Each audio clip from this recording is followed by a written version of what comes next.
नमस्कार दोस्तों, मेरा नाम चित्रेश, आप देख रहे हैं टेक्नीशियन। दोस्तों, आज के इस वीडियो में हम बात करने वाले हैं कि सपोज मान लीजिए कि आपके पास कोई भी एक 3 फेस की मोटर है और आपके पास उसको चलाने के लिए एक एमपीसीबी है और एक ओवरलोड रिले है। अब दोस्तों, आप उन दोनों में से आप किससे मोटर को चलाएंगे? दोस्तों, एक बहुत ही बड़ा ही क्वेश्चन है और बहुत ही कंफ्यूजन वाला क्वेश्चन है। दोस्तों, आप अगर इलेक्ट्रिकल के स्टूडेंट हैं या फिर आप कहीं पर जॉब कर रहे हैं या फिर आप कहीं पर इंटरव्यू देने जा रहे हैं, तो दोस्तों आपसे क्वेश्चन पूछा जा सकता है कि एक कोई 3 फेस की मोटर है और आपके पास एमपीसीबी भी है और आपके पास ओवरलोड रिले भी है। अब आप उन दोनों में से किससे अपनी मोटर को चलाएंगे और क्यों? अगर आप एमपीसीबी बोलते हैं तो क्यों, और अगर आप ओवरलोड रिले बोलते हैं तो क्यों? तो इन्हीं दोनों का आज हम जवाब देंगे इस वीडियो में, जो कि दोस्तों बहुत ही कंफ्यूजन वाला क्वेश्चन है। दोस्तों, इसके लिए आप इस वीडियो को पूरा देखिए, तभी आपको ये समझ में आएगा और आपको ये डाउट क्लियर होगा। तो शुरू कर लेते हैं बगैर टाइम वेस्ट किए। दोस्तों, वीडियो शुरू करने से पहले आपसे एक छोटी सी रिक्वेस्ट है, अगर आप चैनल पर पहली बार आ रहे हैं तो चैनल को सब्सक्राइब जरूर कर लीजिएगा। सब्सक्राइब करने के बाद बेल आइकन बटन जरूर दबा लीजिएगा, क्योंकि आपको ऐसे ही इलेक्ट्रिकल के वीडियो यूनिक कंटेंट आपको हमेशा मिलते रहेंगे। दोस्तों, बात ये आती है कि अगर आपको किसी की भी मोटर को चलाना है तो उसके लिए कई सारे इक्विपमेंट होते हैं इंडस्ट्री में। आपका एमपीसीबी होता है, ओवरलोड रिले होता है, ड्राइव होता है, सॉफ्ट स्टार्टर होता है, बहुत सारे इक्विपमेंट होते हैं। लेकिन मैं और किसी की बात नहीं करता हूँ, मैं ओनली एमपीसीबी और ओवरलोड रिले की बात करूंगा। कि तो आपके दिमाग में कभी ना कभी एक ऐसा क्वेश्चन आया होगा कि आपके पास दोनों चीजें अवेलेबल हैं, एमपीसीबी भी है और आपके पास ओवरलोड रिले भी है, अब आप किससे मोटर को चलाएंगे? तो यह वीडियो देखने के बाद आपके सारे डाउट क्लियर हो जाएंगे और आप कभी भी कंफ्यूज नहीं होंगे, और इंटरव्यू में अगर पूछा गया तो आप बहुत ही अच्छे से जवाब दे पाएंगे।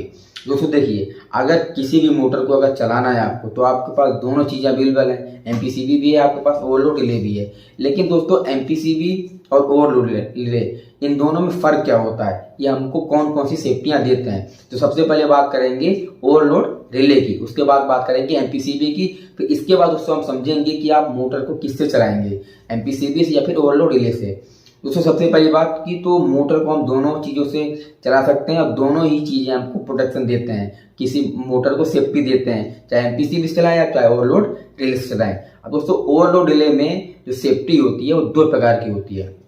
पहला होता है फेस फेलियर और दूसरा होता है ओवरलोड। अब दोस्तों, ओवरलोड और फेस फेलियर का मतलब पहले आप समझ लीजिए, तभी आपको आगे चीज़ें क्लियर होती चली जाएंगी। पहली बात दोस्तों होता है ओवरलोड। ओवरलोड दोस्तों क्या होता है कि मान लीजिए कि आप जो आपका मोटर है, आप उसके थ्रू जो भी चीजें चला रहे हैं या फिर मोटर के आगे कोई गियर लगा हुआ है, तो अगर वो मान लीजिए जाम हो गया है या फिर किसी कारण बस मोटर की बैरिंग खराब हो गई है या फिर उसका ग्रीस खराब हो गया जिसकी वजह से बैरिंग खराब हो गई है, या कुछ भी प्रॉब्लम हो सकता है आपका जिसकी वजह से मोटर जाम हो गई है। अब अगर मोटर जाम हो जाएगा तो मोटर ज़्यादा करंट लेगा। अब मान लीजिए कि आपका जो रिले है, अगर आप मोटर को रिले से चला रहे हैं, थर्मल ओवरलोड रिले से चला रहे हैं, अब आपने उसको 2 पे सेट कर दिया फिर 3 पे सेट कर दिया, जो उसका मैक्सिमम रेटेड करंट है वो 2 एम्पियर का है या फिर 3 एम्पियर का है। अब आपने उसको 3 एम्पियर पे सेट कर दिया है। अब मोटर अगर जाम होगा तो वो ज़्यादा करंट लेगा, यानी कि 4, 5, 6 एम्पियर तक जाएगा, और रिले जो होता है वो तुरंत उसको ट्रिप कर देगा। ये दोस्तों हो गया ओवरलोड। ओवरलोड तभी होगा जब मोटर जाम होगा, और जब मोटर जाम होगा तो वो ओवर करंट लेगा। अब दोस्तों, इसके बाद आता है फेस फेलियर। दोस्तों, फेस फेलियर क्या होता है कि सपोज मान लीजिए कोई भी 3 फेस की मोटर है, अब वह मोटर में 3 फेस इनपुट आपका मिल रहा है। अब मान लीजिए किसी कारण बस मोटर का एक एमसीबी खराब हो गया, यानी कि अगर 3 पोल की एमसीबी है, अगर आपने उससे पावर दे रखा है तो एमसीबी मान लीजिए खराब हो गया तो ओनली 2 ही फेस आ रहे हैं, एक फेस नहीं आ रहा है, या फिर मोटर के टर्मिनल से एक फेस का वायर जल गया, या फिर वो केबल जो है वो केबल एक उसमें कोर जो है शॉर्ट हो गया है, तो यहाँ पर मोटर क्या होगा, सिंगल फेसिंग होगा। सिंगल फेसिंग से मोटर तब भी आपका ट्रिप होगा, क्योंकि मोटर ओवरलोड हो जाएगी, तब भी आपकी मोटर ट्रिप होगी। अब बात कर लेते हैं दोस्तों एमपीसीबी की। एमपीसीबी केस में क्या होता है, इसका दोस्तों फुल फॉर्म होता है मोटर प्रोटेक्शन सर्किट ब्रेकर। दोस्तों, ये एमपीसीबी जो होता है ये स्पेशली मोटर को ही चलाने के लिए डिजाइन किया गया है, इसको बनाया गया है। अब दोस्तों, ऐसा क्यों?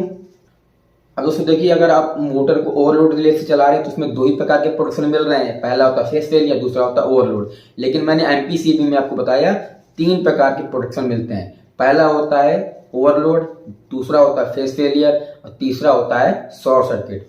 अब अगर दोस्तों आप इंडस्ट्री में कई सालों से अगर आप वर्किंग में होंगे तो आपने देखा होगा, आपने जरूर ये प्रैक्टिकल या फिर आपने ऑब्जर्व किया होगा, या फिर आपने नहीं देखा हो तो आप जाके आप देखिएगा कि जहां पर ओवरलोड रिले लगा होगा वहां पर एमसीबी जरूर लगा होगा, लेकिन दोस्तों जहां पर एमपीसीबी लगा होगा वहां पर एमसीबी नहीं लगा होगा। मेरा कहने का मतलब यह है कि एमपीसीबी को या फिर ओवरलोड रिले को अगर इनपुट सप्लाई जो आप 3 फेज दे रहे हैं, तो अगर ओवरलोड रिले अगर आपने लगा रखा है, यूज कर रखा है पैनल में, तो वहां पर आप एमसीबी जरूर देखे होंगे आप, और उसमें लगता ही लगता है। लेकिन अगर एमपीसीबी की केस में बात की जाए तो एमपीसीबी में एमसीबी नहीं लगाते हैं। वो क्यों नहीं लगाते हैं दोस्तों? इसका मेन कारण यही होता है कि एमपीसीबी में शॉर्ट सर्किट का प्रोटेक्शन होता है, और एमसीबी जो है हमको शॉर्ट सर्किट का ही प्रोटेक्शन देता है, लेकिन ओवरलोड रिले में शॉर्ट सर्किट प्रोटेक्शन नहीं होता है। और एमपीसीबी में ये पहले से ही होता है, क्योंकि एमपीसीबी खासतौर पर मोटर को चलाने के लिए ही बनाया गया है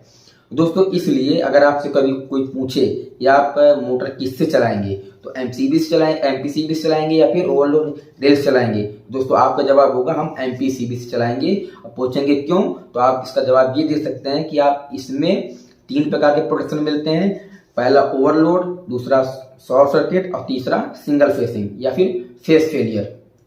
अब उसमें बात करते हैं कि एमपीसीबी के डिसएडवांटेज क्या है, मतलब इसके नुकसान क्या है। पहला दोस्तों इसका नुकसान है कि यह कॉस्टली ज़्यादा होता है, यानी कि ओवरलोड रिले की अपेक्षा एमपीसीबी महंगा होता है, जिसकी वजह से कई लोग इसको ओवरलोड रिले को ही प्रेफर करते हैं, एमपीसीबी को नहीं लगाते हैं। लेकिन दोस्तों अगर आपको एमपीसीबी ही लगाना है तो आपको यहाँ पर एमसीबी लगाने की जरूरत नहीं पड़ेगी, तो यहाँ पर आपका कुछ ना कुछ कॉस्ट आपका बच जाएगा।